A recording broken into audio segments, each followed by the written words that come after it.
हाथों में एक साधारण सा झोला लिए डीएम दिव्या शर्मा भेष बदलकर बिना किसी सुरक्षा गार्ड और बिना किसी तामझाम के बाजार जा रही थी।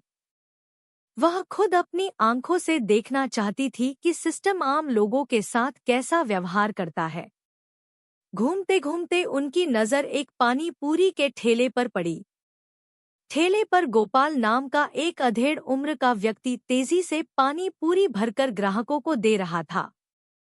उसके चेहरे पर पसीना था लेकिन आंखों में एक अजीब सी संतुष्टि थी। दिव्या ठेले के पास खड़ी हुई और बोली, भैया, एक प्लेट पानी पूरी लगाना। गोपाल ने मुस्कुराकर उनकी तरफ देखा और पूछा, हाँ मैडम, बताइए, तीखा या मीठा खाएंगी? दिव्या की आंखों में शरारत चमकी। वह बोली, एकदम तीखा बनाना, ऐसा कि मजा आ जाए। गोपाल ने कहा, बस मैडम, अभी देखिए। फिर उसने अपनी कला का प्रदर्शन शुरू किया। एक पानी पूरी उठाई, उसमें सफेद मटर और आलू का मसाला भरा और पुदीने व इमली वाले मसालेदार पानी के जग में डुबोकर दिव्या की ओर बढ़ा दिया। दिव्या ने जैसे ही पानी पूरी मुंह में डाली, अचानक लोगों की हंसी और ठिठोली की आवाजें दब गईं। दिव्या ने उठकर देखा तो 2 बुलेट मोटरसाइकिलों पर 3 सिपाही और एक रफ्तार इंस्पेक्टर अजय राणा सवार थे। उनकी मोटरसाइकिल ठेले के सामने रुकी। अजय राणा अपनी मूंछों पर ताव देते हुए उतरे और गोपाल को घूरते हुए बोले, बे गोपाल, तेरा ठेला आज फिर यहाँ लग गया। कितनी बार बोला है कि सड़क पर धंधा नहीं करना है, लेकिन तू सुधरने का नाम ही नहीं ले रहा। गोपाल का खिला हुआ चेहरा पल भर में मुरझा गया। उसने घबराते हुए दोनों हाथ जोड़ दिए।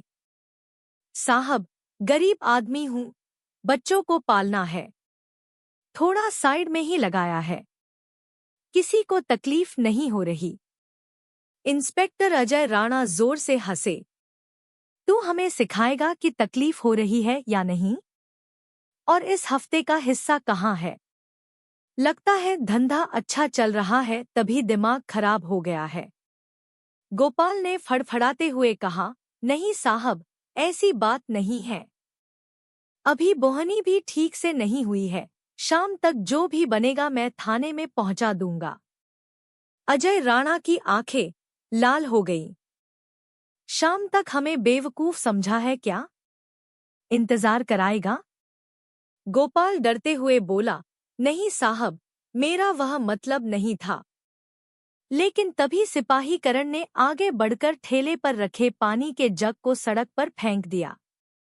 मसालेदार पानी फैल गया और अजय राणा ने एक भारी भरकम लात से ठेले को पलट दिया। उबले आलू, मटर, चटनी सब सड़क पर बिखर गए। सैकड़ों पानी पूरियां गंदे पानी में गिर गईं।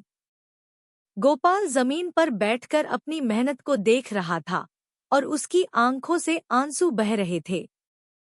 दिव्या शर्मा का खून खौल उठा। एक डीएम के रूप में नहीं, बल्कि इंसान के तौर पर। वह एक कदम आगे बढ़ी और सख्त आवाज में बोली, यह क्या तरीका है? किसी गरीब की रोजी रोटी को इस तरह लात मारते हुए आपको शर्म नहीं आती?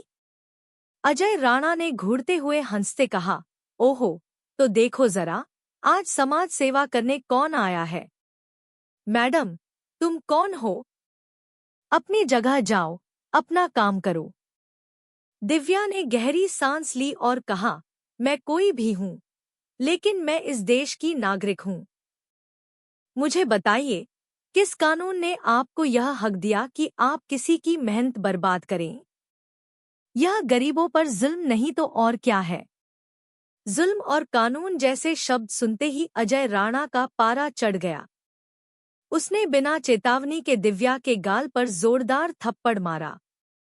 आवाज इतनी तेज थी कि समय जैसे रुक गया। भीड़ सन्न रह गई। गोपाल सदमे में था, लेकिन पुलिस वालों को फर्क नहीं पड़ा। वे जोर जोर से हंसने लगे। दिव्या ने दर्द सहते हुए गहरी सांस ली। उनके अंदर का गुस्सा अब संकल्प में बदल चुका था। तभी एक सिपाही ने दिव्या की कलाई पकड़कर कहा, साहब, बोलिए, अभी इसे थाने घसीटते हैं। अजय राणा चिल्लाया। हाँ, ले चलो इस लड़की को थाने। इसे सबक सिखाना है। दिव्या खामोशी से बैठी रही। उनका चेहरा शांत था, लेकिन आंखों में तूफान था। पुलिस वालों ने उन्हें जबरदस्ती गाड़ी में बैठाया और थाने की तरफ बढ़ गए। रास्ते भर सिपाही बेहुदा मजाक कर रहे थे। यह औरत बहुत तेज निकली। शायद किसी घर की है। दिव्या ने उनकी हर बात सुनी, लेकिन कोई जवाब नहीं दिया। उनका दिमाग हर चेहरे को याद कर रहा था। थाने पहुंचते ही उन्हें लगभग घसीट कर उतारा गया। अजय राणा ने चिल्लाते हुए आदेश दिया, डालो इसे लॉकअप में। महिला सिपाही सुमन ने दिव्या को पकड़कर औरतों के लॉकअप में धकेल दिया। दरवाजा बंद हुआ। लॉकअप का माहौल भयंकर था। एक छोटा, बदबूदार कमरा, एक कोने में गंदा कंबल। पहले से ही दो औरतें डर के मारे बैठी थी। लक्ष्मी, लगभग 40 साल, और रीना, 24 साल। लक्ष्मी ने डर के मारे पूछा, बहन, तुझे क्यों पकड़ते हैं? क्या किया तूने? दिव्या ने हल्की मुस्कान के साथ जवाब दिया, मैंने एक गरीब की मदद करने की गलती कर दी। रीना रोते हुए बोली, मैंने बस अपनी पसंद के लड़के से शादी करनी थी। मेरे घर वालों ने पुलिस से पकड़वा दिया। मुझे सुबह से पीटा जा रहा है। कह रहे हैं कि कबूल कर कि तूने चोरी की है। दिव्या का दिल दहल गया। यही थी जमीनी हकीकत। यह सिस्टम, जिसकी वह मुखिया थी। कुछ देर बाद अजय राणा लॉकअप के पास आया। वह पान चबा रहा था और घूरते हुए बोला, तो मैडम समाज सुधारक, कैसा लगा हमारा सरकारी मेहमान खाना? दिव्या ने आंखों में आंखें डालकर कहा, आपने अपनी वर्दी का अपमान किया है। अजय राणा हंसते हुए बोला, साइन कर और दफा हो जा। झूठा कागज है, पढ़ना मत। दिव्या ने ठंडी आवाज में कहा, मैं किसी झूठे कागज पर साइन नहीं करूंगी। मैंने कोई गलती नहीं की। अजय राणा गुस्से में फट पड़ा और डंडा उठाने लगा। तभी बाहर से तेज कदमों की आवाज आई। दरवाजा खुला और एसीपी रैंक का अफसर अंदर आया। यहाँ क्या हो रहा है? यह औरत कौन है? अजय राणा घबरा गया। दिव्या ने शांत आवाज में कहा, ऑफिसर, बिना महिला कांस्टेबल के रात में महिला को इस तरह प्रताड़ित करना गैरकानूनी है। एसीपी चुप रहा। उसे लगा, यह कोई आम औरत नहीं है। दिव्या शर्मा की आवाज में ताकत थी, गुस्से में नहीं, बल्कि न्याय की शक्ति में। वह मीडिया और आम जनता के सामने खड़ी थी। उनका चेहरा थका हुआ था, गाल पर नीला निशान अभी भी दिख रहा था, लेकिन उनके कदम आत्मविश्वास से भरे थे। गोपाल ने उनकी तरफ देखा और हाथ जोड़कर सिर झुकाया।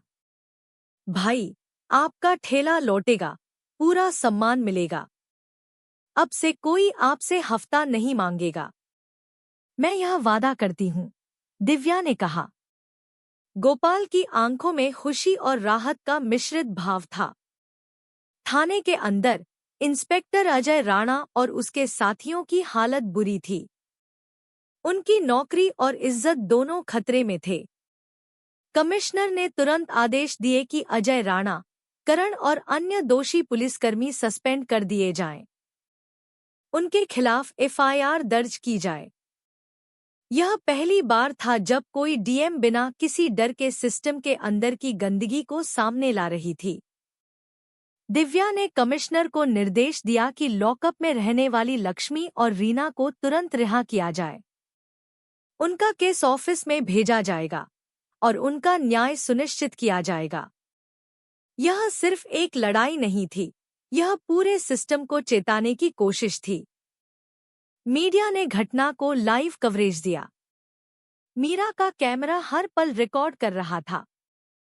लोगों की आंखों में आश्चर्य और विश्वास की झलक थी। उन्होंने देखा कि डीएम भी आम आदमी की तरह भेष बदलकर उनके बीच में आ सकती है और न्याय की आवाज उठा सकती है। गोपाल के ठेले की भरपाई की भी व्यवस्था कर दी गई। दिव्या ने खुद सुनिश्चित किया कि उसके नुकसान की भरपाई दोषी पुलिसकर्मियों की तनख्वाह से की जाए। यह केवल आर्थिक न्याय नहीं था, बल्कि यह संदेश था कि गरीब का हक कोई दबा नहीं सकता। इस दौरान थाने के अन्य कर्मचारी भी झुके हुए थे। उनके चेहरे पर डर और शर्मिंदगी स्पष्ट थी। आज उन्होंने देखा कि किसी भी वर्दी का घमंड कानून से ऊपर नहीं है। कानून सबके लिए बराबर है। दिव्या ने अपने ऑफिस लौटते हुए गहरी सांस ली। उनका दिल अब भी तेज धड़क रहा था। उन्होंने सोचा, यह सिर्फ एक छोटा संघर्ष था। असली चुनौती थी पूरे सिस्टम में बदलाव लाना। हर थाने में नियमों का पालन, हर नागरिक के अधिकारों की सुरक्षा।